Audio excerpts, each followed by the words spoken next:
Hello friends, welcome to your channel. आज हम लोग बात करने वाले हैं कार्बन एंड इट्स कंपाउंड्स के नेक्स्ट टॉपिक की, जो कि है will you be my friend. तो पिछली कुछ वीडियोस में हमने कार्बन के बहुत सारे टॉपिक क्लियर कर लिए थे, जैसे कि सैचुरेटेड और अनसैचुरेटेड कंपाउंड्स कौन से होते हैं। आज हम लोग बात करने वाले हैं will you be my friend. मतलब कि आज हम लोग बात करने वाले हैं फंक्शनल ग्रुप्स की। ठीक है, अभी फंक्शनल ग्रुप्स क्या होते हैं देखो, मैं आपको बताती हूँ। जैसे कि कुछ स्ट्रक्चर्स होते हैं, right. Methane, ethane, propane, ethene, propene, है ना, ब्यूटीन, इस तरह से इथाइन, प्रोपाइन।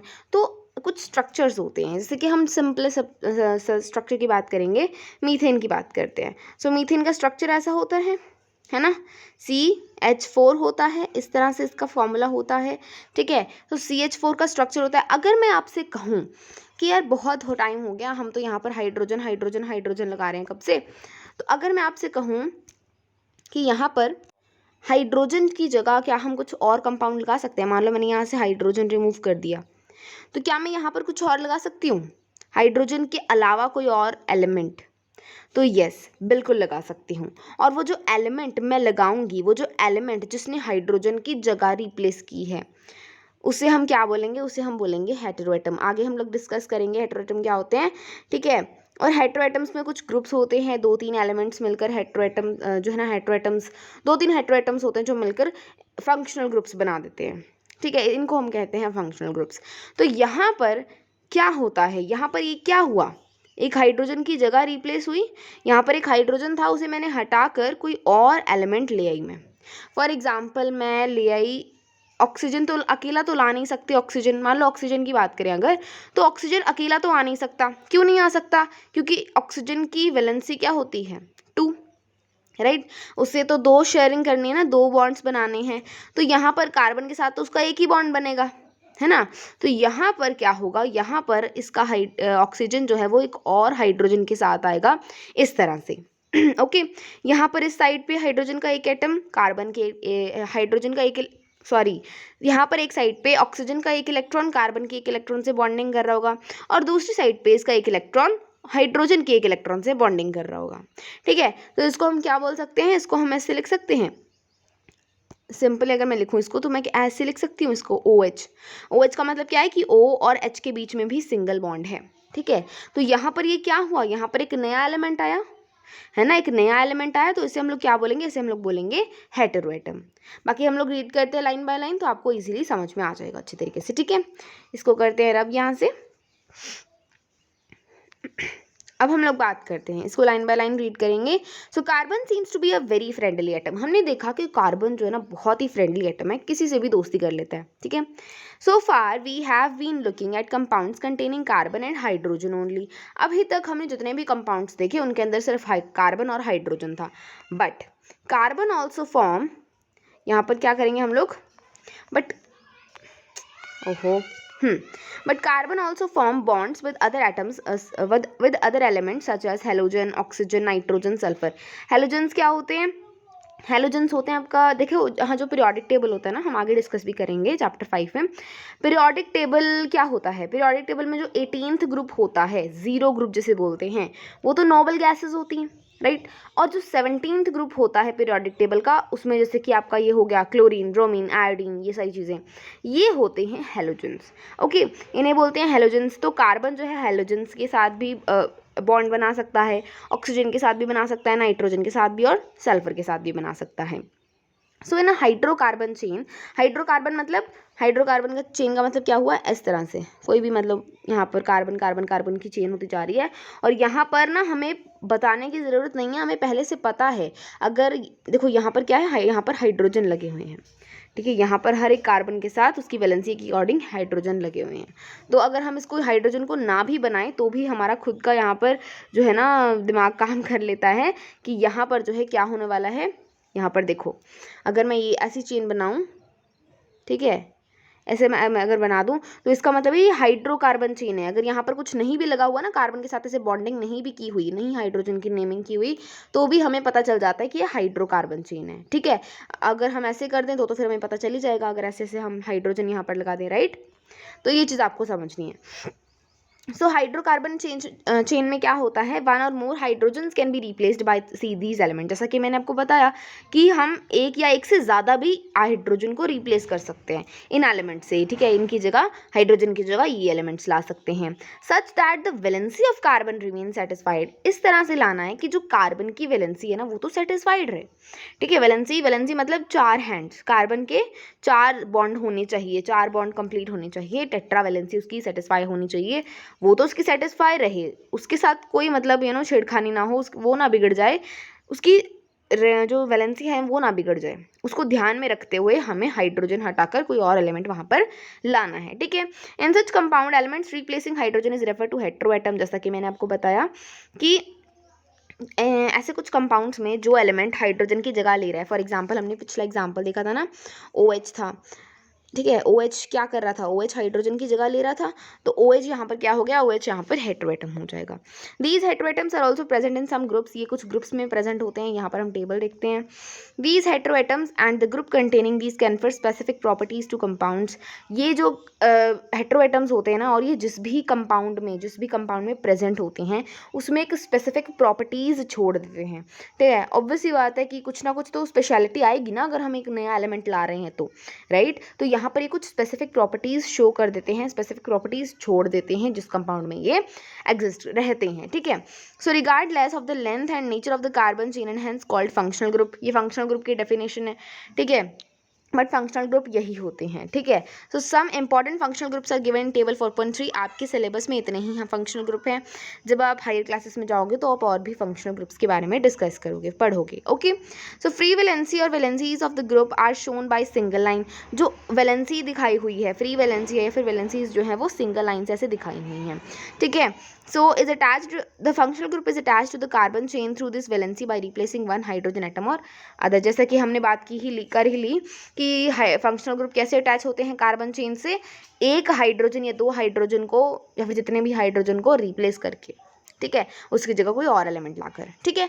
अब टेबल की बात कर लेते हैं, टेबल को समझना बहुत इंपॉर्टेंट है, ठीक है। यहाँ पर ना हम लोग बहुत इंपॉर्टेंट बात करने वाले हैं, तो अब हम यहाँ पर टेबल की बात करते हैं। यहाँ पर है हमारे पास हेट्रोएटम, यहाँ पर है क्लास ऑफ कंपाउंड्स, ओके, यहाँ पर क्या है, क्लास ऑफ कंपाउंड्स है, और यहाँ पर है फॉर्मूला फॉर फंक्शनल ग्रुप्स, ठीक है। सबसे पहले तो कौन सा हेट्रोएटम आएगा, जैसा कि हमने यहाँ पर देखा कि हेलोजन्स, ऑक्सीजन, नाइट्रोजन, सल्फर, ये सारी चीज़ें आ सकती हैं, ठीक है। तो चलो देखते हैं। पहला तो हमारा आ गया क्लोरीन ब्रोमीन, देखो यहाँ पर है ना, क्लोरीन ब्रोमीन मतलब एक हाइड्रोजन हटाकर क्लोरीन लगा सकते हो, ब्रोमीन लगा सकते हो, ठीक है। फॉर एग्जांपल अगर हम एग्जांपल है मीथेन का कैसा स्ट्रक्चर होता है, CH4 होता है, बट मैं एक H को हटाकर यहाँ पर क्लोरीन लगा दूँ तो क्लोरीन की भी वैलेंसी सेटिस्फाइड है, देखो ध्यान से, राइट। क्लोरीन का एटॉमिक नंबर क्या होता है 17, उसकी इलेक्ट्रॉनिक कन्फिग्रेशन 2,8,7, यानी कि उसको एक इलेक्ट्रॉन लेना है या फिर उसकी शेयरिंग करनी है, तो यहाँ पर उसकी शेयरिंग कर लेगा एक इलेक्ट्रॉन की, तो इसकी भी वैलेंसी सेटिस्फाइड, कार्बन की तो सेटिस्फाइड है ही, ठीक है। उसी तरह से इसको हटाकर मैं ब्रोमीन भी लगा सकती हूँ, राइट, ब्रोमीन लगा दो आप, ठीक है। तो ये कैसे फॉर्मूला बनेंगे, ये मान लो अगर मैं यहाँ पर Cl लगा देती हूँ हाइड्रोजन को हटाकर, तो ये फॉर्मूला बनेंगे, ध्यान से देखो, C, ठीक है, यहाँ पर क्या देखा, अरे हाँ, यहाँ पर क्या फॉर्मूला बनेगा, H कितने हैं 3, बाद में आपको क्या लगाना है, आपको लगा देना है आपका जो आप एलिमेंट है, ठीक है, CH3Cl, ओके। इस तरह से आपको फॉर्मूला बनाना है, ओके, ये चीज़ आपको ध्यान रखनी है। चलो इसको पढ़ लेते हैं एक बार, क्या है, क्लोरीन ब्रोमीन क्या होते हैं, हेलोजेंस होते हैं, तो हेलोजेंस का ग्रुप भी लग सकता है, क्लोरीन ब्रोमीन की जगह आयोडीन भी लग सकता है आपका, और भी बहुत सारे एलिमेंट्स जो भी हेलोजेंस होते हैं ना वो लग सकते हैं, ठीक है। अब यहाँ पर जब हम नोमेनक्लेचर करेंगे ना, तो इनका कुछ नाम भी अलग से रखना पड़ेगा, ऐसा तो नहीं है कि जिस मीथेन में क्लोरीन प्रेजेंट है हम उसको भी मीथेन ही बोली जाएंगे, ऐसे तो कन्फ्यूजिंग हो जाएगा। हम जो भी नई चीज़ डिस्कवर करते हैं, साइंटिस्ट जो भी नई चीज़ डिस्कवर करते हैं उसका एक नाम रखते हैं, राइट।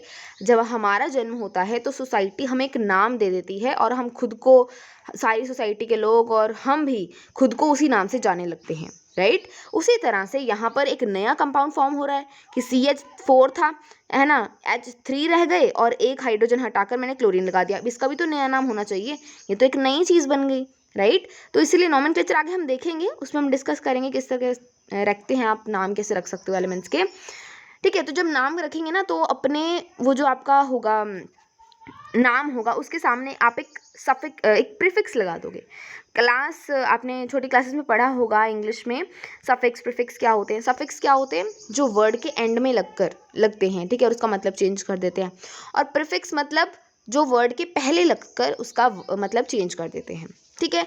तो वहाँ पर हम यहाँ पर क्या लगा देंगे, अगर क्लोरीन है तो क्लोरो लगा देंगे आगे प्रीफिक्स के रूप में, ब्रोमीन है तो ब्रोमो लगा देंगे, इस तरह से ब्रोमो एल्केन, ब्रोमोमीथेन, क्लोरोमीथेन, इस तरह से आगे देखेंगे। टेंशन लेने की कोई बात नहीं है, आगे हम लोग देखेंगे एग्जाम्पल्स भी और नोमेनक्लेचर के स्टेप भी देखेंगे, ठीक है। अब इसका फॉर्मूला क्या होता है फंक्शनल ग्रुप का। फंक्शनल ग्रुप का फॉर्मूला होता है, अगर आपको मान लो ऐसे लगाना है तो कैसे लगाओगे, ठीक है। मैंने बोल दिया कि मतलब मीथेन में मुझे क्लोरीन लगा के दिखाओ, तो कैसे लगाओगे। चलो यहाँ पर H ले लेते हैं, यहाँ पर हम लगा देते हैं क्लोरीन। क्लोरीन कैसे लगाओगे, सेम वही चीज़, एक सिंगल बॉन्ड से रिप्रेजेंट करोगे एक लाइन और क्लोरीन लगा दोगे इस तरह से, ठीक है। ब्रोमीन है तो इसी तरह से ब्रोमीन लगा दोगे। समझ में आ गया। चलो जी आगे देखते हैं, आगे क्या है हमारे पास, आगे है ऑक्सीजन। तो ऑक्सीजन में अल्कोहल, एल्डिहाइड, कीटोन और कार्बोक्सिलिक एसिड, ये 4 इंपॉर्टेंट फंक्शनल ग्रुप्स हैं, ये आपको पता होने चाहिए, बहुत इंपॉर्टेंट है। अल्कोहल क्या होता है, जब देखो अल्कोहलिक फॉर्मूला क्या होता है, अगर मैं कहूँ कि आपको मीथेन में एक अल्कोहल ऐड करना है, एक हाइड्रोजन हटाओ अल्कोहल ऐड करो, तो क्या लगाओगे, तो आप H की जगह लगाओगे OH। यहाँ पर ClBr लगा रहे थे इस तरह से लाइन लगाकर, उसी तरह से अब क्या लगाओगे, OH लगाओगे। समझ में आ गई ये चीज़, कोई कंफ्यूजिंग नहीं है। अल्कोहल में क्या होता है, OH होता है। अब मैं कहूँ कि मुझे मीथेन का फॉर्मूला दो जिसमें अल्कोहल प्रेजेंट हो, तो कैसे लगाओगे आप, ऐसे 3H और एक क्या लगा दोगे, OH लगा दोगे, ठीक है। तो यहाँ पर इसका नाम देखेंगे, हालांकि वैसे इसका नाम मिथेनॉल होता है, बट हम आगे देखेंगे कि किस तरह से इसका नाम पड़ा। ओके, सो अभी हम सिर्फ इसके स्ट्रक्चर्स की बात कर रहे हैं। समझ में आ गया अल्कोहल। उसी तरह से ज़रूरी नहीं मीथेन के साथ भी हो, आप ईथेन, प्रोपेन सभी के साथ लगा सकते हो। एक हाइड्रोजन रिप्लेस करके OH लगा सकते हो, राइट। एक हाइड्रोजन रिप्लेस करके OH लगा सकते हो। ईथेन के फॉर्मूला में भी ऐसे कर सकते हो, इस तरह से देखो, ठीक है। ये फॉर्मूला हो जाएगा ना ईथेन का, इस तरह से, राइट। तो ये चीज़ें प्रोपेन में, ब्यूटेन में, सभी में हो सकती हैं, ठीक है। चलो आगे देखते हैं एल्डिहाइड ग्रुप हमारा। एल्डिहाइड क्या होता है, एल्डिहाइड होता है कि आपको मतलब ना हाइड्रोजन मतलब कैसे लगाना है, आपको एक कार्बन के साथ एक तो हाइड्रोजन लगे रहने देना है और 2 ऑक्सीजन लगा देना है। कैसे, एग्जाम्पल देखते हैं, एग्जाम्पल से समझते हैं फिर ज़्यादा अच्छे तरीके से समझ में आएगा। मान लो मैं कोई भी एक स्ट्रक्चर लेती हूँ, हाइड्रोकार्बन चेन लेती हूँ, मान लो ये ले लेते हैं, ठीक है। ये क्या है, ये हमारा, एक मिनट इसको बना लेते हैं, 3 कार्बन है तो क्या क्रम रखेंगे इसका, प्रॉप, और सिंगल बॉन्ड है तो एन, है ना। हमने टेबल देखा था ना, 3 कार्बन में प्रॉप लगाते हैं, सिंगल बॉन्डिंग हो तो एन लगाते हैं। यहाँ पर डबल बॉन्डिंग, ट्रिपल बॉन्डिंग नहीं है तो हम एन लगाएंगे। ओके, अब मैं यहाँ पर कहूँ एल्डिहाइड ग्रुप जोड़ना है, तो एल्डिहाइड हमेशा या तो फर्स्ट में जुड़ेगा, जो फर्स्ट कार्बन है उसके साथ जुड़ेगा, या फिर लास्ट कार्बन के साथ जुड़ेगा, ठीक है। बीच में एल्डिहाइड नहीं जुड़ेगा। ओके, तो कैसे जोड़ना है आपको एल्डिहाइड को, यहाँ पर इसको इरेज करते हैं, पहले तो ढंग से बना लेते, चलो दोबारा बना लेते, ठीक है। इसको यहाँ पर देखो 3 कार्बन, ओके, उस तरह से सेटिस्फाइड इसकी वैलेंसी हम लोग बना देते हैं, हाइड्रोजन हाइड्रोजन हाइड्रोजन। अब मैं कहूँ कि इसके साथ एल्डिहाइड ग्रुप जोड़ो, ठीक है। फॉर एग्जाम्पल मैं कहूँ लास्ट कार्बन में एल्डिहाइड ग्रुप जोड़ो, तो कैसे जोड़ोगे आप जोड़ोगे कि 2 हाइड्रोजन रिमूव कर दोगे, ठीक है, 2 हाइड्रोजन रिमूव कर दोगे, और यहाँ पर क्या होगा, 2 हाइड्रोजन रिमूव करके यहाँ पर आप सिर्फ एक सिंगल बॉन्ड ऑक्सीजन लगा दोगे, बस 2 हाइड्रोजन रिमूव किए और एक जगह सिंगल बॉन्ड ऑक्सीजन लगा दिया। इस स्ट्रक्चर से आपको पता चल जाएगा कि ये कौन सा ग्रुप है, एल्डिहाइड ग्रुप है। इज दिस क्लियर, समझ में आ गई ये चीज़, कंफ्यूज नहीं होना है। एल्डिहाइड मतलब कि कार्बन में एक हाइड्रोजन जुड़ा है और 2 ऑक्सीजन जुड़े हैं, ये स्ट्रक्चर आप याद रख लो, ठीक है। ये स्ट्रक्चर्स आपको याद रखने हैं, ठीक है। उसी तरह से प्रोपेन में लगा सकते, जैसे प्रोपेन में हमने लगा दिया, ब्यूटीन में लगा सकते हो, मीथेन एथेन में लगा सकते हो, ये चीज़ें लगा सकते हो, ठीक है। मीथेन में लगा कर देखें, मीथेन में क्या होगा, यहाँ पर क्या है, 4 हाइड्रोजन होते हैं कार्बन के साथ, तो मैं कह रही हूँ 2 हाइड्रोजन जोड़कर, 2 हाइड्रोजन हटाकर एक सिंगल बॉन्ड ऑक्सीजन लगा दो, तो देखो सभी की वैलेंसी सेटिस्फाइड है, तो यहाँ पर ये भी चीज़ हो जाएगी। नाम इनके कैसे रखते हैं वो भी हम देखेंगे। चलो जी, नेक्स्ट फॉर्मूला होता है हमारा कीटोन। कीटोन क्या होता है? कीटोन होता है कि मान लो कोई लंबी सी कार्बन चेन है मेरे पास और मैं उसके किसी बीच वाले, लास्ट वाले और एंड वाले नहीं, मतलब फर्स्ट वाला और एंड वाला नहीं, बल्कि बीच में किसी कार्बन पर डबल बॉन्ड O लगा दूं, ये जो फॉर्मूला होगा ये होगा कीटोन का। इससे आपको पता चल जाएगा कीटोन है। ठीक है, अब जैसे मान लो एक एग्जाम्पल लेते हैं, यहाँ पर एक मान लो कोई भी एग्जाम्पल ले लेते हैं। फॉर एग्जाम्पल हम लोग यहाँ पर देखते हैं 1 2 3 4 5 पेंटेन लेते हैं। पेंटेन का फॉर्मूला पता है सभी को, है ना? एक बार हाइड्रोजन लगा देते हैं इसकी सबकी वैलेंसी सेटिस्फाई करके। तो यहाँ पर क्या होगा? यहाँ पर होगा आपका इस तरह से पेंटेन। ओके, इसका फॉर्मूला क्या होगा? C5H12। आप काउंट भी कर सकते हो। ओके, अब मैं कहूँगी इसमें कीटोन ग्रुप जोड़ो, तो आप इसमें या इस कार्बन में कीटोन जोड़ सकते हो। कैसे जोड़ोगे? चलो कंफ्यूजिंग नहीं करेंगे, मैं कहूँगी कि बीच वाले, अगर मुझे बीच वाला ये जो कार्बन है इसमें मुझे कीटोन जोड़ना है, इस वाले कार्बन में मुझे कीटोन जोड़ना है, कीटोन ग्रुप जोड़ना है, तो कैसे जोड़ूंगी? ये जो 2 हाइड्रोजन है ना इसके ऊपर नीचे के, ये हटा दो, दोनों हटा दो और सिर्फ एक सिंगल बॉन्ड ऑक्सीजन रहने दो। ये क्या हो जाएगा? ये आपका कीटोन हो जाएगा कि कार्बन कार्बन से जुड़ा हुआ है और बीच में क्या लगा हुआ है? उसके सिंगल बॉन्ड लगा हुआ है। वैलेंसी भी देख लो, वैलेंसी सेटिस्फाइड है, यहाँ पर सिंगल बॉन्ड है, यहाँ पर डबल बॉन्ड है, ठीक है, और यहाँ पर भी सिंगल बॉन्ड है। ठीक है जी, समझ में आ गया? चलो इसको करते हैं इरेज और अगला ग्रुप देते हैं। कीटोन ग्रुप समझ में आ गया, अल्कोहल, एल्डिहाइड, कीटोन, इनके नोमेनक्लेचर देखेंगे। आगे हम लोग देखते हैं कार्बोक्सिलिक एसिड। कार्बोक्सिलिक एसिड का फॉर्मूला होता है ये C double bond O single bond OH, या फिर इसी को ना हम ऐसे भी लिख देते हैं COOH।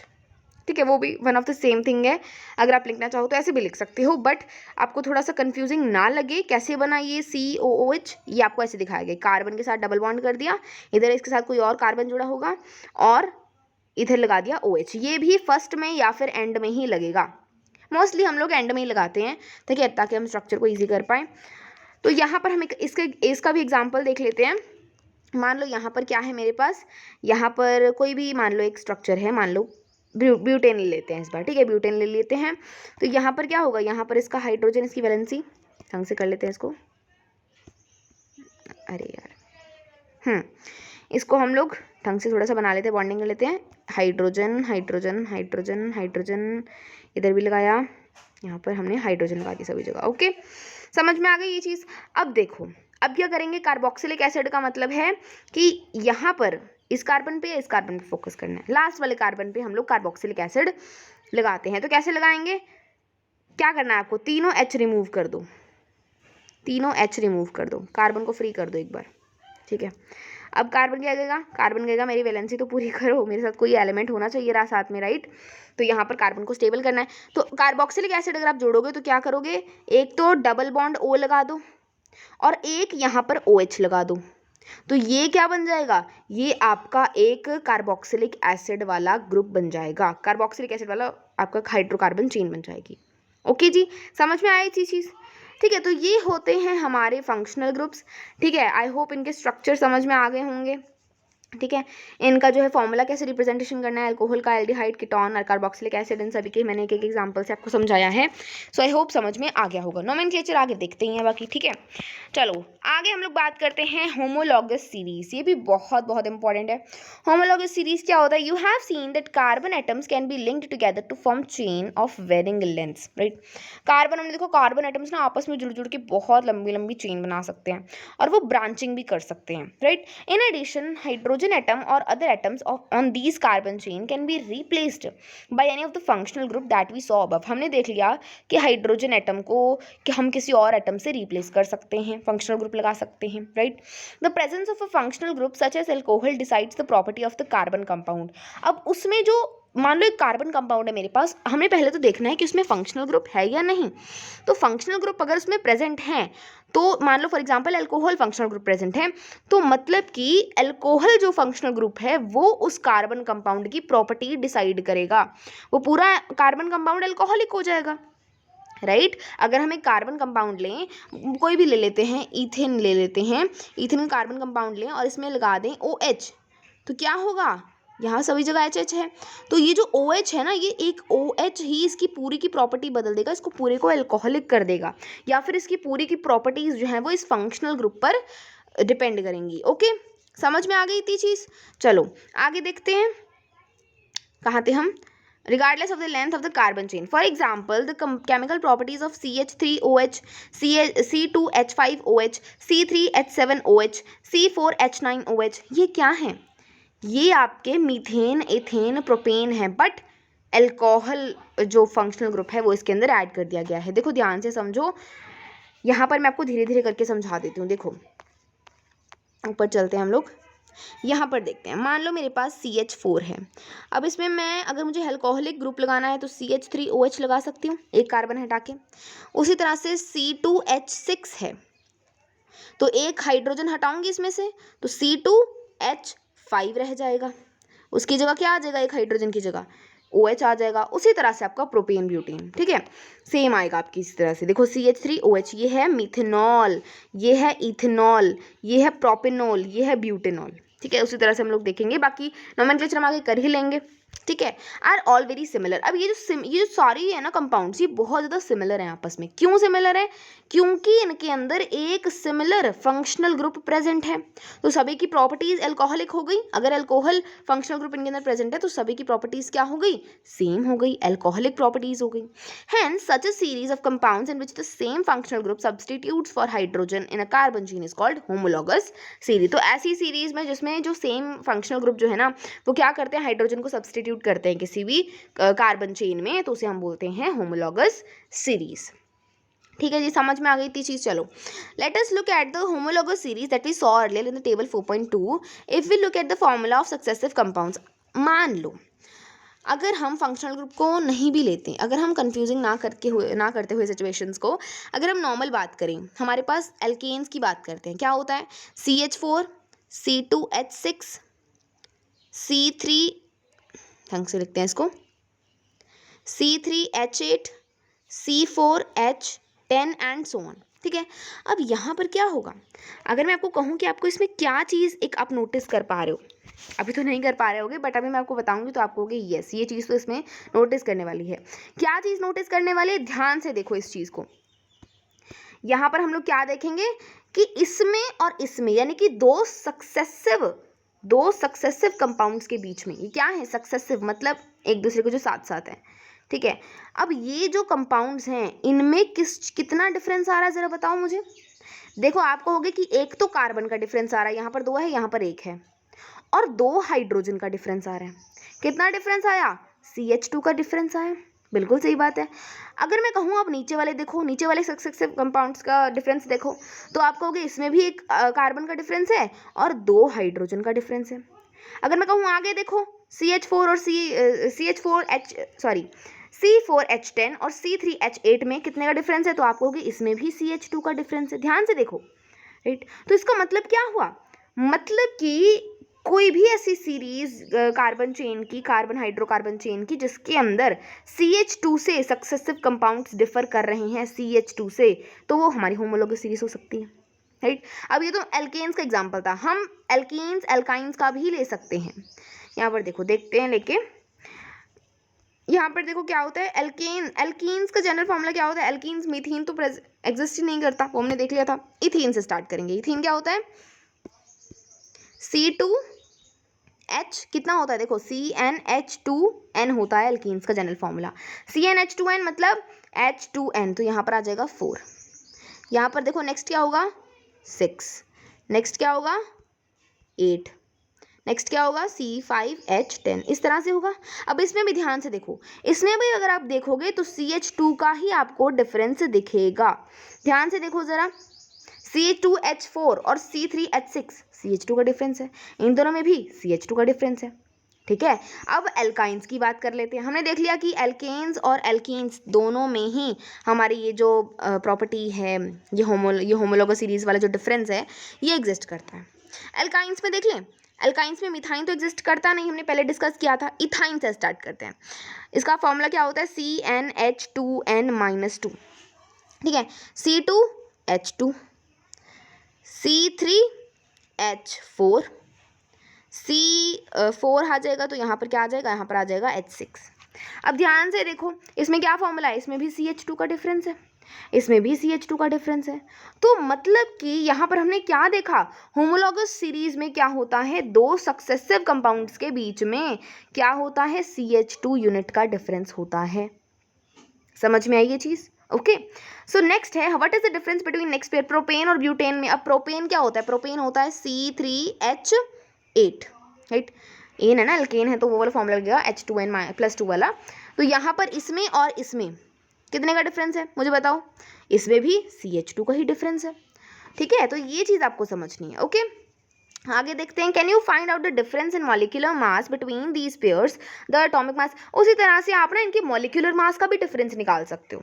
ठीक है, मान लो अगर हम यहाँ पर देखें, देखो कार्बन का कितना होता है मास, एटॉमिक मास 12 यूनिट होता है, और हाइड्रोजन का होता है 1 यूनिट। तो अगर मैं कहूँ CH2 और C2H6 दोनों ही क्या हैं, सक्सेसिव कंपाउंड्स हैं, लगातार आ रहे हैं, राइट। तो यहाँ पर CH2 इसका क्या हो जाएगा 12 प्लस यहाँ पर आ जाएगा 2 × 1, और यहाँ पर क्या आ जाएगा 2 × 12 प्लस 6 × 1, यहाँ पर क्या आ जाएगा, यहाँ पर हो जाएगा 12 + 2 14, और यहाँ पर क्या हो जाएगा 24 प्लस 6 क्या हो जाएगा 30।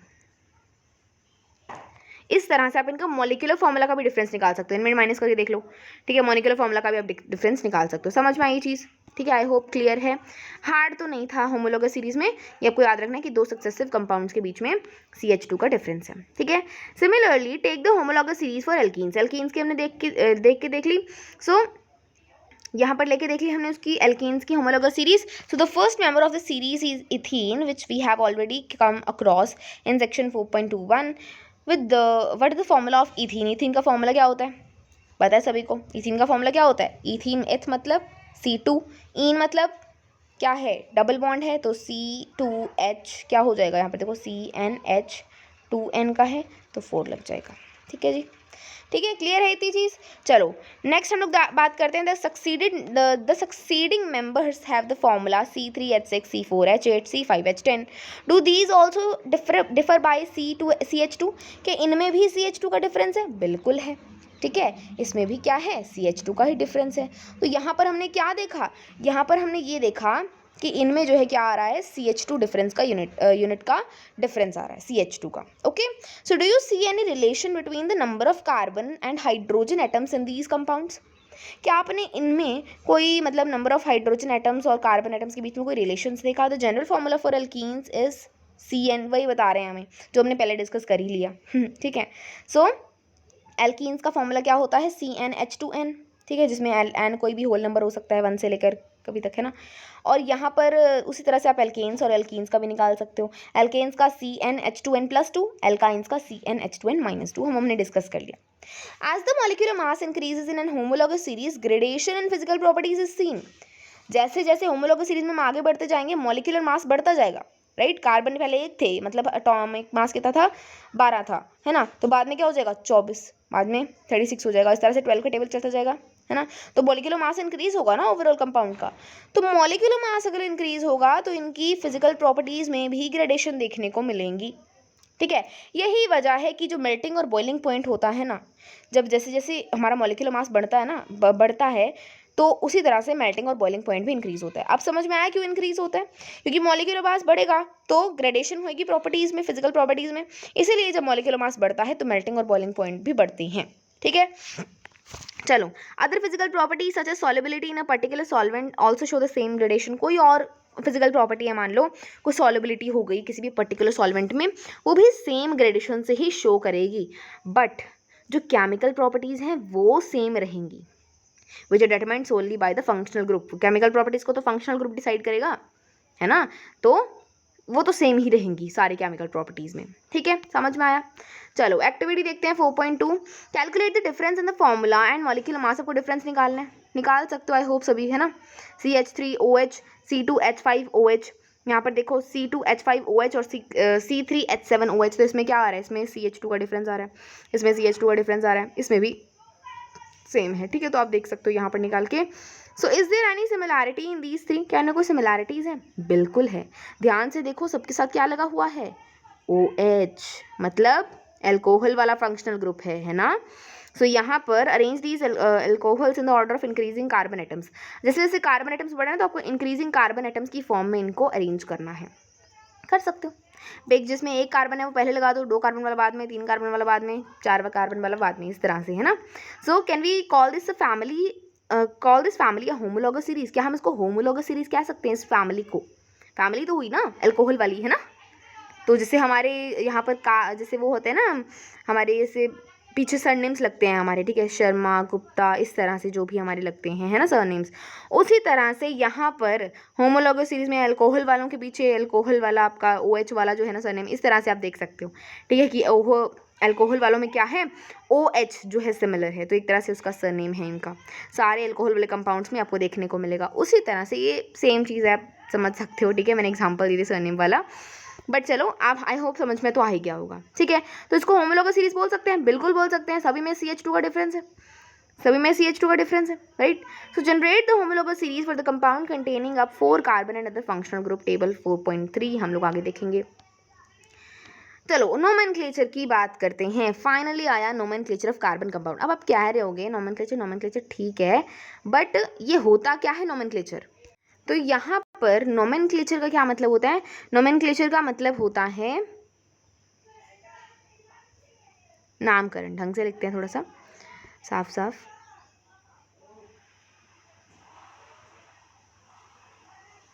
ठीक है। चलो नोमेनक्लेचर का मतलब क्या होता है? नामकरण। जैसे कि वही एग्जांपल लेते हैं, जब हमारा जन्म होता है तो सोसाइटी हमें एक नाम दे देती है ना। तो सारी सोसाइटी वाले लोग, सारे हमारे आसपास, हमारे मम्मी पापा, सारी हमारी फैमिली और हम खुद भी खुद को उसी नाम से जानने लगते हैं। उसी तरह से कोई भी कार्बन कंपाउंड नया फॉर्म हो रहा है ना, मैंने एक हाइड्रोजन रख के कोई भी नया एलिमेंट ला दिया तो एक नया फॉर्म हो जाएगा ना कार्बन कंपाउंड, तो उसे भी एक नया नाम चाहिए, है ना। ऐसा तो नहीं है कि जिसमें CaCH3OH है ये भी मीथेन बोले जाएं और CH4 को तो मीथेन बोलते ही हैं, ऐसा थोड़ी होता है ना। तो हमें एक नाम चाहिए। सो नाम कैसे लगते हैं? नाम हम लोग कहते हैं the name of the compounds in homologous series are based on the name of the basic carbon chain modified by a prefix और अ सफिक्स। प्रीफिक्स सफिक्स लगते हैं। प्रीफिक्स मतलब फ्रेज बिफोर, सफिक्स मतलब फ्रेज आफ्टर, मतलब कि जो एक चीज़ एक वर्ड के बाद लगता है वो सफिक्स, वर्ड के पहले लगता है वो prefix, indicating the nature of the functional group. For example the name of the alcohols taken in 4.2 is methanol, ethanol, propanol, butanol. अच्छा, अब बारी आ गई फंक्शनल इसकी, किसकी बात आ गई? नोमेनक्लेचर की। तो हम यहाँ पर ना इस टेबल से समझते हैं कि इनका हम लोग कैसे नोमेनक्लेचर करेंगे। इसका तो आपको समझ में आ गया। कोई भी कंपाउंड है, मान लो मीथेन है, इथेन है, उसके सामने क्लोरो ब्रोमो लगा दो हेलोजन के अकॉर्डिंग, आयोडीन लगाया तो आयोडो लगा दो। ये तो समझ में आ गया आपको चीज़, ये तो कंफ्यूजिंग नहीं होना चाहिए बिल्कुल भी। आगे बात करते हैं अल्कोहल के लिए हम लोग जो सफिक्स, देखो यही ध्यान से, मैं थोड़ा सा ध्यान से बताऊंगी ये चीज़। हेलोजन्स जो होते हैं ना, ध्यान से सुनना, सिर्फ यही हमारे आपके सिलेबस में सिर्फ यही ये 5 फंक्शनल ग्रुप हैं। तो उनमें से सिर्फ हेलोजन्स ही ऐसे होते हैं जिनका जो है प्रीफिक्स लगता है, आपके सिलेबस में, ठीक है। और इन सभी का क्या लगते हैं? सफिक्स लगते हैं। तो फिर प्रीफिक्स तो समझ में आ गए, क्लोरीन है तो क्लोरो, ब्रोमीन है तो ब्रोमो, आयोडीन है तो आयोडो, इस तरह से। उसी तरीके से यहाँ पर हम लोग बात करेंगे अल्कोहल की। अल्कोहल में सभी में लगते हैं सफिक्स, इसमें सफिक्स लगेगा, इसमें लगेगा, इसमें लगेगा, इसमें लगेगा, ठीक है। अल्कोहल का सफिक्स लगता है ओल। कैसे लगेगा? मीथेन, मान लो मीथेन का स्ट्रक्चर है, उसमें मेरे पास अल्कोहल है एक, तो मैं कैसे लगाऊंगी? क्या मैं ऐसे लगा दूंगी? मान लो ये मेरे पास मीथेन है और क्या मैं इसको ऐसे लगा दूंगी? ओल। ध्यान से देखो, स्पेलिंग में गड़बड़ है ना, तो यहाँ पर इसलिए हम क्या करते हैं, जब भी हम सफिक्स लगाते हैं तो ये जो ई है ये हटा देते हैं हम लोग, और सिर्फ क्या रखते हैं? एन तक रखते हैं, मीथेनॉल, ठीक है। अब मुझे ज़रा बताओ इसका स्ट्रक्चर क्या होगा, इसका नेम क्या होगा, नोमेनक्लेचर बताओ। कंफ्यूजिंग लग रहा है, चलो छोड़ो, एक बार इसको हम साइड में पढ़े रहने देते हैं। समझ में आ गया अल्कोहल का क्या होता है आपका सफिक्स? ओल। कैसे समझ में आएगा, कैसे याद रहेगा? अल्कोहल के लास्ट में ओल आता है, इस तरह से आप याद रख सकते हो, ठीक है। तो समझ में आ गया, मीथेनॉल, इथेनॉल, प्रोपेनॉल इसी तरह से बने हैं, लेकिन लास्ट वाला जो ई है वो आपको साइलेंट कर देना है, ठीक है। वो स्टेप्स में आएगा आगे, तो उसमें आपको समझ में आ जाएगा क्यों साइलेंट करना है। एल्डिहाइड, एल्डिहाइड का जो सफिक्स होता है वो होता है AL, यानी कि अल। ये सामने से आप याद रख सकते हो कि एल्डिहाइड की स्टार्टिंग AL से होती है, तो AL। मीथेनॉल और मीथेनल में बहुत फ़र्क है। मीथेनॉल हो जाएगा मीथेन जिसमें अल्कोहल प्रेजेंट है, और मीथेनल हो जाएगा मीथेन जिसमें एल्डिहाइड ग्रुप प्रेजेंट है, ठीक है। तो ये थोड़ा ध्यान में रखना चीज़, कहीं आप ऑल एल में थोड़ी बहुत गड़बड़ कर दोगे ना तो पूरा आपका स्ट्रक्चर बिगड़ जाएगा, पूरा नाम ही खराब हो जाएगा, ठीक है, तो ध्यान रखना जिसमें अल्कोहल प्रेजेंट है उसमें ओल लगेगा, जिसमें अल्डिहाइड प्रेजेंट है उसमें एल लगेगा, अल लग जाएगा। ठीक है, मेथिनल इसका क्या लगता है, मीथेनल लगता है, propanal, butanal and so on. ठीक है, कीटोन की बात करें, यहाँ पर हम सैचुरेटेड की बात कर रहे हैं, सिर्फ एल्केन्स के एग्जाम्पल ले रहे हैं, धीरे धीरे आप एल्कीन्स एल्काइंस के भी लेने लगोगे। कीटोन क्या होता है, कीटोन का हमारा देखो, कीटोन का जो हमारा वो लगता है, आपका सफिक्स लगता है, वो होता है ओन, वन पढ़ लेते हैं, ठीक है, ओ एन ही पढ़ लो, ओन पढ़ लेते हैं इसको, कीटोन, ओन है ना, कीटोन के लास्ट में ओन आ रहा है, तो ओन इसका सफिक्स, इसका जो क्या होता है, सफिक्स होता है। ठीक है, इसमें क्या होगा, इसमें आप लगा सकते हो प्रोपेनोन, ठीक है, प्रोपेनॉन, ब्यूटेनॉन, इस तरह से। ठीक है, प्रोपेनॉन, ब्यूटेनॉन हो गया आपका, पेंटेनॉन हो गया, हेक्सेनॉन हो गया, इस तरह से चीज़ें बनती हैं। कार्बोक्सिलिक एसिड का जो आपका सफिक्स होता है ये होता है ओइक एसिड। क्या होता है, ध्यान से देखो, ओइक एसिड। ठीक है, मान लो कोई फॉर्मूला है, मान लो मैं ये बोल दूँ, ये है मेरे पास, इधर एच आएगा, ठीक है, इधर एच आएगा, ये क्या हो गया, यहाँ पर मान लो मैं लगा देती हूँ डबल बॉन्ड ओ और ओ एच, तो इसको क्या बोलेंगे, इथेन ओइक एसिड, मतलब इथेनोइक एसिड, 2 कार्बन है तो इथेन, सिंगल बॉन्ड है, एन लग जाएगा, है ना, और साथ में क्या लगेगा, ई साइलेंट हो जाएगा और ओइक एसिड लग जाएगा, ethanoic acid, methanoic acid, propanoic acid, butanoic acid and so on. समझ में आई ये चीज़? I hope this is clear, कोई कन्फ्यूजन नहीं रहनी चाहिए बिल्कुल भी इससे रिलेटेड। ठीक है, क्या है, अगर हेलोजन आ गया तो उसके हेलोजन के अकॉर्डिंग उसका प्रीफिक्स लग जाएगा, chloro, bromo, iodo, so on. Alcohol आ गया तो सफिक्स लगेगा ओल, एल्डिहाइड आ गया तो सफिक्स लगेगा अल, कीटोन आ गया तो सफिक्स लगेगा ओन, और कार्बोक्सिलिक एसिड आ गया तो सफिक्स लगेगा ओइक एसिड। आगे हम एग्जाम्पल देखेंगे, टेंशन लेने की बिल्कुल बात नहीं है, धीरे धीरे प्रैक्टिस करोगे ना तो आपको बिल्कुल ईजी लगने लगेगा, आपको लगेगा बिल्कुल यार कुछ है ही चीज़ नहीं थी। ठीक है, चलो आगे देखते, समझ में आ गया मीथेनॉल, इथेनॉल, प्रोपेनॉल, ब्यूटेनॉल कैसे समझ में आया, कैसे बना ये चीज़, या समझ में आ गई होगी आपको। चलो अब हम देखते हैं कि एक कार्बन कंपाउंड को जब नाम करना होता है ना तो कुछ स्टेप्स होते हैं उसके, ऐसे तो नहीं कुछ भी नाम रख दोगे, है ना, कुछ स्टेप्स रखते हैं हम लोग। ओके, चलो जी, यहाँ पर हम लोग स्टेप्स देखते हैं इसके।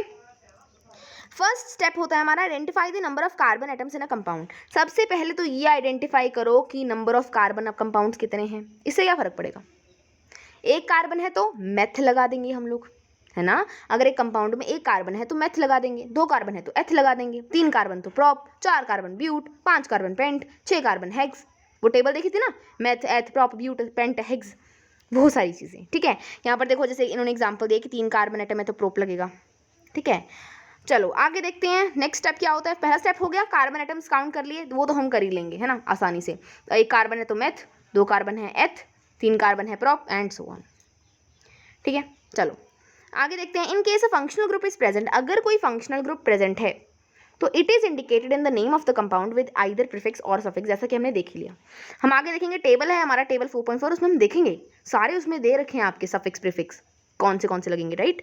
तो कोई भी फंक्शनल ग्रुप है मान लो प्रेजेंट है किसी कंपाउंड के अंदर, तो क्या करेंगे हम लोग, उसके अंदर हम लोग लगाएंगे या तो प्रीफिक्स का लगा के उसका नामकरण करेंगे या फिर सफिक्स लगाएंगे। हमने देख भी लिया, जो हेलोजन्स होते हैं उसमें प्रीफिक्स लगा देंगे, बाकी सब में सफिक्स लगाएंगे। कौन से लगाएंगे, अल्कोहल में ओल, एल्डिहाइड में अल, कीटोन में ओन, कार्बोक्सिलिक एसिड में ओइक एसिड, इस तरह से, राइट। चलो सेकंड स्टेप भी हो गया, इजी था। देखो पहला स्टेप क्या किया, कार्बन एटम काउंट कर लिए, कितने कार्बन एटम है, 1 तो मेथ, 2 तो एथ, 3 तो प्रोप, इस तरह से। दूसरा हमारा स्टेप क्या था कि फंक्शनल ग्रुप कोई प्रेजेंट है तो उसके अकॉर्डिंग उसका नामकरण करेंगे प्रीफिक्स या सफिक्स लगाकर। ठीक है, वो हम आगे देखेंगे टेबल, उसमें आपको समझ में आ जाएगा easily. So if the name of the functional group is to be given as a suffix, अगर कोई फंक्शनल ग्रुप है जिसका हमने सफिक्स लगाया है, then the suffix of the functional group begins with the vowel a, e, i, o, u, then the name of the carbon chain is modified by deleting the final e। जैसे कि हमने देखा था कि methanol नहीं लिखते, ऐसे नहीं लिखेंगे इसको, ऐसे नहीं लिखेंगे इसको, ये गलत हो जाएगा। इसमें ये इंपॉर्टेंट स्टेप है कि आपको ई हटाना है, ये नॉमेनक्लेचर के स्टेप्स में आता है। कहीं आप सब कुछ सही कर रहे हो, डायग्राम सही कर दिया, मीथेनॉल की स्पेलिंग आपने ऐसे लिख दी, ठीक है, तो वो एक गलत इंप्रेशन डालेगा एग्जामिनर पे, ठीक है। यहाँ पर ई नहीं लगाना है आपको, डिलीटिंग का फाइनल ई जो है वो हम डिलीट कर देंगे। And adding the appropriate suffix, और उसकी जगह कोई सफिक्स लगाना है, जैसे कि ई की जगह मैंने ओल लगा दिया अकॉर्डिंग टू द जो भी आपका अकॉर्डिंगली कोई आपका फंक्शनल ग्रुप है उसके according. For example 3 carbon chain, मान लो है 3 कार्बन चेन है जिसके अंदर कीटोन ग्रुप है, बना के देख लें।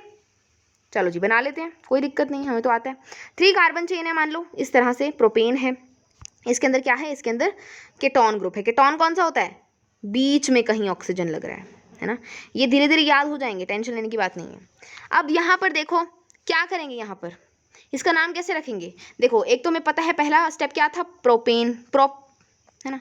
अगर यहाँ पर देखो क्या था, यहाँ पर है, यहाँ पर देखो आगे बता भी रखा है आपको, सिंगल बॉन्ड है तो एन लगाएंगे, ई नहीं लगाएंगे क्योंकि ई की जगह सफिक्स लगेगा, प्रोपेनोन, इस तरह से आपका नामकरण आ जाएगा, ठीक है। तो यहाँ पर भी देखो इन्होंने बता ही रखा है, ठीक है। समझ में आ गई चीज़।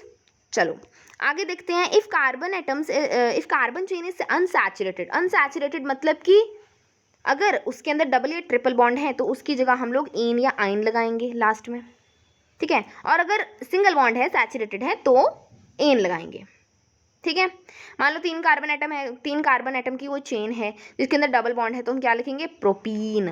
ट्रिपल बॉन्ड है तो प्रोपाइन। ये हमने चीज़ें डिस्कस कर ही ली। आई डोंट थिंक सो कि ये बताने की ज़रूरत है, आई होप समझ में आ गया होगा आपको, ठीक है। चलो ये टेबल देखते हैं, टेबल बड़ी इंपॉर्टेंट है। नोमेनक्लेचर ऑफ ऑर्गेनिक कंपाउंड्स, बहुत इंपॉर्टेंट टेबल है। इसमें सफिक्स प्रीफिक्स सब कुछ दे रखा है। देखो हेलो हेलोजन की बात की थी हमने, कैसे लगेगा, क्लोरो ब्रोमो आइडो, इस तरह से। देखो ये क्लोरोप्रोपेन है, ब्रोमोप्रोपेन है, ठीक है, इस तरह से है। ओके समझ में आई, क्लोरोप्रोपेन, ठीक है। तो यहाँ पर देखो प्रोप, प्रोप मतलब 3 कार्बन एटम है, ठीक है, तो प्रोप लग जाएगा। एक Cl है तो पहले क्लोरो लगा देंगे, क्लोरो प्रोप। सिंगल बॉन्ड है तो एन लगा देंगे। यहाँ पर क्लोरो की जगह ब्रोमो था तो ब्रोमोप्रोपेन हो जाएगा। ओके नेक्स्ट हम लोग बात करते हैं अल्कोहल की। अल्कोहल में सफिक्स लगता है ओल, जैसा कि मैंने आपको बता ही दिया। ये देखो प्रोपेनोल। यहाँ पर एल्डिहाइड, देखो एल्डिहाइड में लगता है सफिक्स अल, एल, जिसको हम बोलते हैं प्रोपेनल। तो प्रोपेनॉल और नल में बहुत फ़र्क है, ठीक है। कहीं आप ओ की जगह ए लिख दो, ए की जगह ओ लिख दो तो बहुत ज़्यादा गड़बड़ हो सकती है, ठीक है। तो नोमेनक्लेचर की जब चेकिंग करते हैं तो बहुत ध्यान से करते हैं कि ओ की जगह ओ ही लगाया है, ठीक, कोई गड़बड़ ना की हो स्पेलिंग्स में, तो स्पेलिंग का आपको थोड़ा सा ध्यान रखना है। प्रोपेनॉल और प्रोपेनल की प्रॉपर्टीज़ बिल्कुल अलग हैं, ठीक है। कीटोन, देखो कीटोन का सफिक्स क्या होता है, ओन, जैसा कि मैंने आपको बताया। यहाँ पर देखो ये है प्रोपेनोन जो कि हमने बना के देखा था। कार्बोक्सिलिक एसिड का देखो यहाँ पर है प्रोपेनोइक एसिड। यहाँ पर सारे 3 कार्बन के एग्जाम्पल दे रखे हैं, प्रोप आ रहा है बार बार। आप जरूरी नहीं 3 लो, आप 2 भी ले सकते हो, आप 1 भी ले सकते हो, आप 4 भी ले सकते हो, 5 भी ले सकते हो, जितने मर्जी लो, बस उसकी बैलेंसी सेटिस्फाइड होनी चाहिए। एल्कीन्स में लगता है इन, एल्काइंस में लगता है आइन, और एल्केन्स में तो आपका एन लग ही जाता है, ठीक है। चलो जी अब हम बात करने वाले हैं finally, how many structural isomers can you draw for pentane. Pentane के कितने स्ट्रक्चरल आइसोमर्स बना सकते हो। आइसोमर्स क्या होते हैं, आइसोमर्स होते हैं जिनका केमिकल फॉर्मूला तो सेम हो, मतलब जिनका केमिकल फॉर्मूला तो सेम हो या और उनका स्ट्रक्चर डिफरेंट हो, ठीक है। केमिकल फॉर्मूला तो सेम हो, केमिकल फॉर्मूला क्या हो, C5H12 हो, बट मैंने उसको बनाया किस तरह से हो, अलग अलग डिज़ाइन देख के बनाया हो, इस तरह से आप समझ सकते हो। तो कैसे यहाँ पर बना के देख लेंगे, देखो मैंने आपके लिए पेज भी ऐड कर दिया इसके अंदर। तो यहाँ पर हम लोग बना के देखते हैं किस तरह से आप बना सकते हो इसका पेंटेन का, ठीक है। पेंटेन क्या है, C5H12 है। पहला केस क्या हो सकता है, पहला केस में कोई छेड़खानी ना कहूँ, मैं अच्छे बच्चे की तरह 5 कार्बन लगा दूँ सीधे सीधे और उसके साथ हाइड्रोजन अटैच कर दूँ, ठीक है। इस तरह से हो सकता है ना। ये मेरा एग्जाम्पल हो सकता है, बिल्कुल हो सकता है। ओके ये हमारा फर्स्ट आइसोमर हो गया, ठीक है। आइसोमेरिज्म इसे ही बोलते हैं, कंफ्यूज नहीं होना है। नेक्स्ट मेरी पॉसिबिलिटी क्या हो सकती है, नेक्स्ट मेरा थोड़ा दिमाग घूमा और मैं बोल रही हूँ कि यार 4 कार्बन तो सीधे लगा दें और 1 कार्बन की ना ब्रांचिंग कर दें। ब्रांचिंग भी तो कर ही सकते हैं, है ना। यहाँ पर मैं क्या करूँ यहाँ पर मैं इस तरह से इसकी ब्रांचिंग कर दूँ, मान लो दूसरे के नीचे लगा दिया, ठीक है। यहाँ पर क्या हो जाएगा, यहाँ पर हो जाएगा H H H, इसकी वैलेंसी है, देखो कार्बन के 3 बॉन्ड तो कंप्लीटेड है, 1 बॉन्ड अनकम्प्लीट है, तो यहाँ पर हम H लगा देंगे। यहाँ पर H H, यहाँ पर भी H H, आप काउंट भी कर सकते हो, 12 H है यहाँ पर, ठीक है। यहाँ पर H, यहाँ पर H और यहाँ पर H इस कार्बन के साथ, ठीक है। 1 2 3 4 5 6 7 8 9 10 11 12। ओके चलो जी तीसरी पॉसिबिलिटी क्या हो सकती है, तीसरी पॉसिबिलिटी क्या हो सकती है कि यहाँ पर मैं थोड़ी कॉम्प्लिकेटेड स्ट्रक्चर बन सकता है, बट थोड़ा ध्यान से देखेंगे इसको। मान लो मैं यहाँ पर कहूँ कि 3 कार्बन तो मैंने सीधे लगा दिए और 2 कार्बन की मैंने ब्रांचिंग कर दी। अब इनके साथ हाइड्रोजन अटैच कर दो, H H H, ठीक है, यहाँ पर भी H H H आ जाएगा। ठीक है, यहाँ पर क्या हो जाएगा, यहाँ पर हम लोग अगर इसका थोड़ा सा कर देते हैं, चलो इसका हम लोग देख लेते हैं यहाँ पर, अरे यार, इसका हम लोग यहाँ पर देखिए 3 का हाइड्रोजन यहाँ पर जोड़ देते हैं, है ना, इसके साथ भी नीचे वाले के साथ 3 हाइड्रोजन जोड़ देते हैं।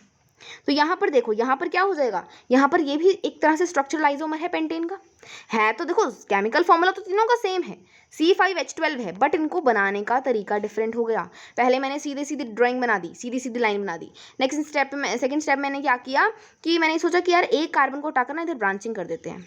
फिर मैंने क्या सोचा, मैंने कहा यार 3 कार्बन को अकेले रख के 2 कार्बन की ब्रांचिंग कर देते हैं, थोड़ा और इसको ले आते हैं स्ट्रक्चर में। ठीक है, तो यहाँ पर और क्या हो गया, यहाँ पर हमें क्या पता चला, इसके और कोई आइसोमर्स प्रेजेंट नहीं होते, पॉसिबल नहीं होते। तो यहाँ पर क्या आंसर आएगा इसका कि पेंटेन के जो स्ट्रक्चरल आइसोमर्स हैं वो सिर्फ 3 होते हैं। आंसर क्या हो गया इसका, 3। ठीक है, नेक्स्ट है, what are the 2 properties of carbon which lead to the huge number of carbon compounds we see around us. ये हमने डिस्कस किया था, कार्बन की क्या कौन सी 2 प्रॉपर्टीज है जिनकी वजह से कार्बन इतने सारे कार्बन कंपाउंड्स बना सकते हैं। हमने पहला क्या डिस्कस किया था, कैटिनेशन। कैटिनेशन मतलब self linking properties of carbon, खुद से ही जुड़ के, खुद के ही जैसे ही दूसरे कार्बन के साथ जुड़ के ऐसे लंबी लंबी चेन बनाती है। ठीक है, और दूसरी क्या होगी, दूसरी होगी आपकी टेट्रावेलेंसी। टेट्रावेलेंसी मतलब 4 वैलेंसी, तो 4 वैलेंसी इसको रियली बहुत यूनिक बनाती है। नेक्स्ट है, what will be the formula and electron dot structure of cyclopentane. Cyclopentane क्या होगा, देखो साइक्लोपेंटेन का बना के देख लें, इसका फॉर्मूला क्या होगा और इसका इलेक्ट्रॉन डॉट स्ट्रक्चर क्या होगा। तो पहले तो ना इसको बना के देखते हैं, इसको करते हैं इरेज, इसको पूरे को इरेज कर देते हैं। चलो यहाँ पर हम लोग बात करते हैं साइक्लोपेंटेन की। अब देखो इसको चीज़ को ध्यान से समझो, साइक्लो मतलब कहीं ना कहीं वो साइकिल की फॉर्म में, मतलब रिंग की फॉर्म में। तो रिंग की फॉर्म में बना के देखते हैं इसको। ये है मान लो कार्बन मेरे पास, ये है मान लो कार्बन मेरे पास, और कार्बन के 5 एटम है। थोड़े से मैं खुला खुला बना देती हूँ ताकि ना मान लो साइकिल की फॉर्म में ना। चलो ऐसे देखो, ये है carbon, 1 carbon, 2 carbon, 3 carbon, 4 carbon और 5 कार्बन। थोड़े ढंग से नहीं बना, इसको शेप में लाते हैं। यहाँ पर इस तरह से होगा, पेंटेन इस तरह से बनता है ना, देखो पेंटेन जो भी आप पेंटागन जो बनाते हो आप मैथ्स में, वो इस तरह से बनता है, राइट, इस तरह से एक हट सी बनती है। ठीक है, उसी तरह से यहाँ पर आपको बना देना है कार्बन। ठीक है, अब देखो इनकी वैलेंसी पूरी कर दो, 2 कार्बन है, 2 हाइड्रोजन चाहिए इनको, 2 कार्बन है, 2 हाइड्रोजन चाहिए, 2 कार्बन है, 2 हाइड्रोजन चाहिए, है ना। यहाँ पर हमने क्या कर दी, इसकी वैलेंसी पूरी कर दी। ये होता है साइक्लोपेंटेन। इसका फॉर्मूला क्या होता है, इसका फॉर्मूला होता है C5H10, ये इसका फॉर्मूला होता है। इसमें ये बात होती है इंपॉर्टेंट कि इसमें 5 कार्बन होते हैं और 10 हाइड्रोजन होते हैं। ठीक है, समझ में आ गया, होप समझ में आ गया क्वेश्चन। आगे हम लोग देखते हैं नेक्स्ट क्वेश्चन हमारा। नेक्स्ट क्वेश्चन है, draw the structures for the following compounds, ethanoic acid, bromopentane. Bromopentane का यहाँ पे देखो क्या कुछ इंपॉर्टेंट एक क्वेश्चन पूछ रखा है हमारे इसके बारे में कि are structural isomers possible for bromopentane. क्या ब्रोमोपेंटेन का कोई स्ट्रक्चरल आइसोमर पॉसिबल है, आपको ये बताना है फटाफट से। ठीक है, ये आप मुझे बताओगे। ओके, एथेनॉइक एसिड का आपको स्ट्रक्चर बताना है, तो ईजी है। एथेनॉइक तो मतलब एथ मतलब 2 कार्बन, एन मतलब सिंगल बॉन्ड है, ओइक मतलब यहाँ पर 2 ऑक्सीजन लग रहे हैं और यहाँ पर 1 OH लग गया, एथेनॉइक एसिड, सिंपल। ठीक है, चलो अरे आगे देखते हैं हम लोग। यहाँ पर है नेक्स्ट है ब्यूटेनॉन। ब्यूटेनॉन मतलब कीटोन ग्रुप है, तो ब्यूट मतलब 4 कार्बन है इस तरह से, तो कहीं बीच में मान लो ओन, यहाँ पर ओ लगा होगा। अब यहाँ पर आपको एक चीज़ नोटिस करनी, कई बच्चे क्या करेंगे, कई बच्चे मान लो मैंने कहा ना बीच में कहीं लगेगा, तो कई बच्चे यहाँ पर भी लगा सकते हैं। आपको कोशिश ये करनी है कि आप ना छोटे वाले नंबर पे लगाओ। छोटे वाला नंबर मतलब इसमें और इसमें क्या फ़र्क है, छोटे वाले का मतलब है कि यहाँ पर अगर मैं नंबरिंग करूँ ना 1 2 3 4 4 कार्बन है, इस तरह से ना अगर मैं नंबरिंग करूँ तो जो आपका कीटोन ग्रुप है ना वो स्मॉलेस्ट होल नंबर पे आए। अब 1 पे तो आ नहीं सकता, तो स्मॉलेस्ट होल नंबर क्या आएगा, 2 ही आएगा। यहाँ पर हम 3 पे नहीं लगाएंगे, फिर 3 पे हम लोग नहीं लगाएंगे। क्यों नहीं लगाएंगे, क्योंकि 3 मतलब स्मॉलेस्ट नहीं है, राइट, 2 स्मॉलेस्ट है। एक चीज़ को समझना आप ध्यान से कि क्या होता है, कई बार बच्चे ध्यान से मतलब क्या करते हैं, ब्यूटेनॉन इस तरह से भी बना सकते हैं कई बच्चे, है ना। तो ये भी तो बना सकते हैं, है ना। अब आप कहोगे कि इसमें और इसमें क्या फ़र्क है, इसमें और इसमें क्या फ़र्क है, फ़र्क है। ये आपको ट्राई करना है, नहीं बनाना है, ये आपको बनाना है। क्यों? क्योंकि जब आप नंबरिंग करोगे ना कार्बन कंपाउंड्स की, मान लो यहाँ पर हम एक दोबारा से देख लेते हैं, जब आप नंबरिंग करोगे कार्बन कंपाउंड्स की, यहाँ पर क्या करोगे 1 2 3 4, तो हमारी कोशिश क्या रहती है कि जो हमारा फंक्शनल ग्रुप है ना उसे सबसे स्मॉलेस्ट होल नंबर मिले। ठीक है, अगर आप यहाँ करते हो ना तो ये गलत नहीं है, बट फिर अगर आप मान लो यहाँ पे अगर आप कीटोन ग्रुप लगाते हो थर्ड कार्बन पे, तो क्या ये गलत हो जाएगा? नहीं, ये गलत नहीं है। बट फिर क्या हो जाएगा, फिर हमें नंबरिंग उल्टी करनी पड़ेगी, फिर हमें इस तरह से नंबरिंग करनी पड़ेगी 1 2 3 4। हम क्या चाहते हैं कि जो कार्बन, जिस कार्बन पे कीटोन या फिर कोई भी फंक्शनल ग्रुप लगा है उसे सबसे स्मॉलेस्ट होल नंबर मिले, ये हम कोशिश करते हैं, ये हमारी कोशिश रहती है। ठीक है, तो ऐसा आपको नहीं, ऐसा नहीं करना है कि मतलब चलो मैंने कह दिया तो यहाँ पर ऐसे गलत हो जाएगा। यहाँ पर अगर आप ऐसे भी बना देते हो इसको तो भी कोई दिक्कत वाली बात नहीं है। ठीक है, अगर आपको इसको ऐसे भी बना देते हो कोई दिक्कत वाली बात नहीं है, बट फिर हमें नंबरिंग उल्टी करनी पड़ेगी। ठीक है, तो अब आपको समझ में आया, हमें ये कोशिश करनी है कि कार्बन एटम को स्मॉलेस्ट होल नंबर मिले। ओके, ठीक है। अगर आप फिर सीधी नंबरिंग करना चाहते हो तो सीधी नंबरिंग में आप ऐसे बनाओगे, कार्बन का जो इस तरह से बनाओगे, राइट। और फिर जो इसकी वैलेंसी के अकॉर्डिंग आप हाइड्रोजन लगा सकते हो वो आप लगा ही दोगे, है ना। ठीक है, समझ में आया। तो नंबरिंग के वजह से हम लोग जो है यहाँ पर क्या करते हैं, थोड़ा सा ध्यान से इसको करते हैं। ठीक है, ब्रोमोपेंटेन, अब ये समझ में आ गया, ब्यूटानोन। ठीक है, ब्रोमोपेंटेन के आपको बताने हैं स्ट्रक्चरल आइसोमर्स, और इसका स्ट्रक्चर भी बताना है ब्रोमोपेंटेन का, ईजी है ना, एक ब्रोमीन लगा देना। चलो नेक्स्ट है, how would you name the following compounds. तो ये क्वेश्चन में क्या करना है आपको कंपाउंड्स के नेम बताने हैं, इनके नाम नोमेनक्लेचर करना है। अब ध्यान से देखो, ये क्या है, CH3 CH2 Br। अब इसमें कंफ्यूज नहीं होना, ये बेसिकली इस तरह का स्ट्रक्चर है, 2 कार्बन है, इधर 3 हाइड्रोजन है। ठीक है, अब ये मान लो ये स्ट्रक्चर है ना, तो इसको मैं ऐसे भी लिख सकती हूँ CH3, तो कंफ्यूज नहीं होना है। ठीक है, आप इसको थोड़ा सा, अगर आपको लगता है कि ऐसे आपको नहीं समझ में आता है तो आप इसको खोल के भी देख सकते हो। जैसे मान लो मुझे यहाँ पर मुझे लग रहा है कि मुझे नहीं समझ आ रहा है CH3 कैसे है, तो मैं इसको खोल के देख सकती हूँ ताकि मुझे कॉम्प्लिकेटेड ना लगे चीज़ें। ठीक है, नेक्स्ट हमें 2 कार्बन लगाना है जिसमें अंदर एक हाइड्रोजन और इधर Br है। अब इसका नाम क्या रखोगे, कैसे नाम रखोगे इसका, 2 कार्बन है, क्या देखो सबसे पहले तो ब्रोमीन लगा है, फंक्शनल ग्रुप है, हेलोजन है, तो क्या रखते हैं हम लोग, ब्रोमो। ठीक है, 2 कार्बन है, एथ, सिंगल बॉन्ड है, एन, ये हो जाएगा इसका नोमेनक्लेचर, ब्रोमोइथेन। ठीक है, उसी तरह से नेक्स्ट हम लोग देखते हैं कंपाउंड, नेक्स्ट कौन सा है हमारा, नेक्स्ट हम लोग देखते हैं नेक्स्ट है हमारा ये वाला, ध्यान से देखो ये कौन सा है, C double bond O single bond H। ये कौन सा दिख रहा है आपको, ध्यान से बताओ, क्या ये अल्कोहल है, बताओ ध्यान से देखो इसको, बताओ मुझे, क्या ये अल्कोहल है, क्या ये कीटोन है, अल्कोहल तो नहीं है, कीटोन भी नहीं है, क्या ये कार्बोक्सिलिक एसिड है, नहीं, ये है एल्डिहाइड ग्रुप है। तो यहाँ पर इसका नाम कैसे रखेंगे, यहाँ पर है मेथ, एक कार्बन है मेथ, सिंगल बॉन्ड एन, ई लगा दें, ई हटा देंगे और क्या लगा देंगे, एल्डिहाइड ग्रुप की जगह अल। ठीक है, अल लगा देंगे, इस तरह से इसका नोमेनक्लेचर हो जाएगा मेथिनल। ओके, चलो आगे देखते हैं, ये वाला कंपाउंड है, यहाँ पर देखो ये क्या करना है इसमें, यहाँ पर देखो ध्यान से देखो, ट्रिपल बॉन्ड है। ठीक है, यहाँ पर देखो कितने कार्बन है, 1 2 3 4 5 6 कार्बन है। तो यहाँ पर क्या करेंगे हम लोग, हेक्स लगाएंगे, ट्रिपल बॉन्ड है, इन लगा देंगे, बस और कुछ नहीं करना। समझ में आया आपको चीज़, ठीक है। चलो आगे देखते हैं हम लोग, नेक्स्ट हम लोग बात करेंगे chemical properties of carbon compounds, जिसमें हम लोग बहुत सारी केमिकल प्रॉपर्टीज़ डिस्कस करेंगे, but of course in the next video. तो आई होप ये वीडियो आपको समझ में आई होगी, ये वीडियो आपको अच्छी लगी होगी। अगर आपको हेल्पफुल लगी है, अच्छी लगी है, तो अपने फ्रेंड्स के साथ, क्लासमेट्स के साथ इसे ज़रूर से शेयर कीजिए, और वीडियो को लाइक करना, चैनल को सब्सक्राइब करना। Thanks for watching.